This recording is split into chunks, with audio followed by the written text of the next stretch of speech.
Yeah, so we planned for her to do one of two things: either come forward real heavy or kind of float back to like against the cage. And as soon as we broke off the clinch and I saw her float back towards the cage, I just set up right, left, right, and I mean she just kept going back, so I knew I had her at that point. So you guys saw that she does that and you said. Yep. We planned. We studied her extensively and we planned very well for it. So. You were very confident just swinging those hammers. Yeah. I've been doing it for 12 weeks, so well, basically, for years now. But these last 12 weeks have been just a lot of work. So yeah. Is that about as perfect as it can be?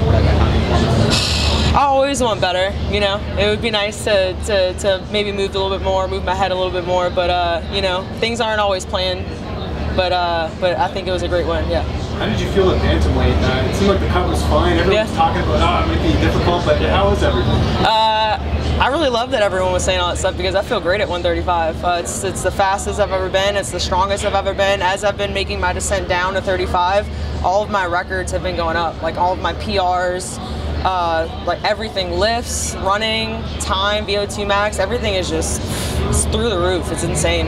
Your coach, Safin Fortis, I know he sets a high standard for your gym. Yeah. Is that more pressure going into a big fight like this with a huge card, or do you just embrace that and want to really thrive on it? I just really embrace it because a lot of that pressure is all during practice. Saif is like the nicest, most awesome coach like the week of because it's time to just have fun. I mean, we've already put the work in for months, so the week of should be a good time.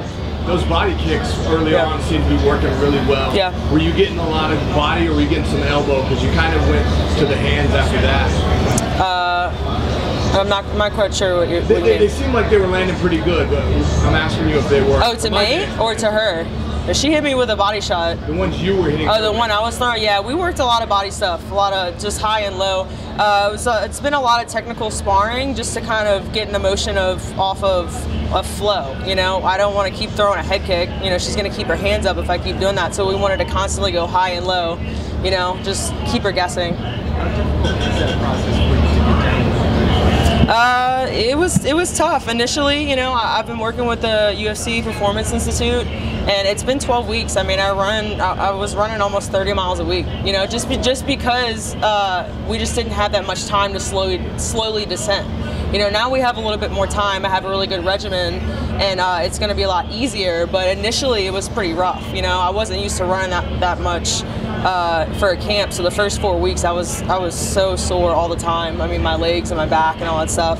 But now that I'm accustomed to it, I mean, it's a piece of cake. Those first 4 weeks, are you ever at a moment like, why am I doing this? All the time. Every day I'm like, I can't believe I'm going through all this to get to a lower weight class. There was always that high and low, but all of my coaches and all the guys at Fortis, all of my teammates. I mean, I had a lot of teammates that were running with me after practice. I'd run 30 minutes before practice, and then I would run 30 minutes after a very intense practice.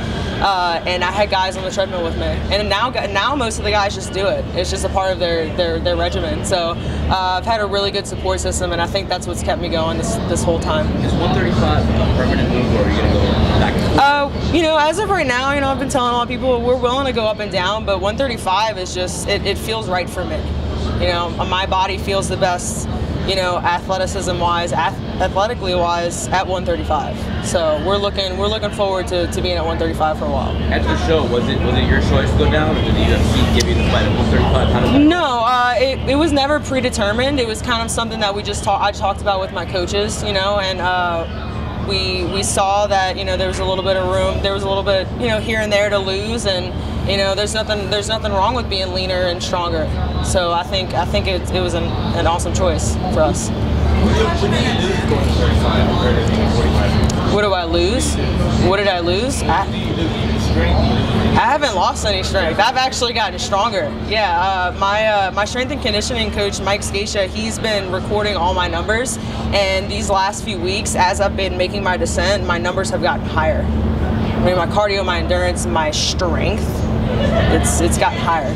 When you walked into the cage tonight, were you the same weight or lighter than at 45? A little lighter, a few pounds, yeah, lighter. Yeah. How much of an advantage do you feel like that gives you over some of the women that compete in bantamweight? Do you feel like you're a more sizable opponent? Yeah, yeah, I mean, I'm taller. I'm 5'11". You know, I have the reach. You know, I'm a pretty well-rounded fighter from my perspective. So yeah, I mean, I think I have a pretty big advantage over most of them. And the thing is that I don't have any room to be lazy. You know, I have to work that much harder all the time, which I don't mind. You know, at first I was like, man, this is gonna suck. I have to do this all the time to stay this weight. But it's just, honestly, I'm kind of addicted to it now. I just want to keep going. Is there anyone you want to fight next? This is a huge win. I put the division on notice tonight. Yeah. There's no one really in mind right now, but I think we have something in the works. I had a conversation with someone pretty big, so I think we might have something coming up soon. So we'll see. Card we can see you on soon, because it didn't seem like too much damage. Yeah. I don't know. We'll see. So do you have any No. No fight book. No. You got something? We got a little. Yeah. Kind of. Yeah. Who was this big person that you spoke to? We had a little chat with Dana after the fight, but so good stuff. What did Dana say was the impressive one? He just told me he didn't see a lot of girls knocking girls out at 135 like that. So you know, and I love Dana. As soon as I see him, I smile because he's just such a lovable guy. So it made me really happy to hear that. Where do you feel like you stand up at 135? Like how quickly do you want to throw into the defense? You know, like my coach Saif said, you know, you better have a vision. You know, you better have a goal, and the goal is to get ranked, and then eventually top 5, go for the belt. How are you gonna celebrate tonight? Hang out with my family, my coaches, my friends. Just embrace the moment, live in the moment. You know, everyone gets a little upset. Oh, I got to do media, you got to do this. No, this is the fun part. You know, you're trying to show everyone your personality and who you are, and I love being here and being in the moment. So. Speaking of the personality, was that walkout song, was that a little double meaning to get a little love back from the weekend, but also yeah, it was Dr. John. Yeah, it was. You know, I miss my hometown, so I'm flying to New Orleans for a week, and I'm really not a big Mardi Gras person. My family is, but you know, I'm kind of getting the itch. Like I want to be around, you know, kind of that scene right now. Yeah, I miss home. It's so cultural. I love New Orleans, and I just wanted to represent a little bit. You know, I've been away. I moved to Dallas, so love Dallas, but yeah, I just wanted to give a little love to New Orleans. Thank you. Yeah, thank you.